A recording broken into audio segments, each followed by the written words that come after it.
Om Shanti good morning देखंतु आईटा गोटे केते सुंदर माने व्हाइट कलर माने फूल मु ए टाइप रे ए ब्रीड रो तले मोर सब गार्डन रे अछि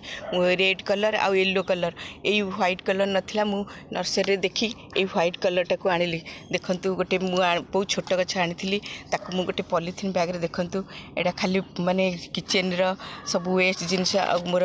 ये गार्डन रो खत दे सब करछि देखंतु केते बढ़िया से तार ग्रोथ हेछि आ अलगा किछि जिंस किछि देइनी देखंतु ए गछटा केते तार ग्रोथ केते बढ़िया हेछि देखंतु हे एटा की गछ एटा सब आमे काठ रंगणी को किंतु आर ना कोन एक्चुअली मु जानि नि आपन जे जानिथिबे कमेंट रे मते जणीबे एटा को माने समस्त काठ रंगणी बेली हमर कहंती देखंतु केते बढ़िया हेछि तार ग्रोथ।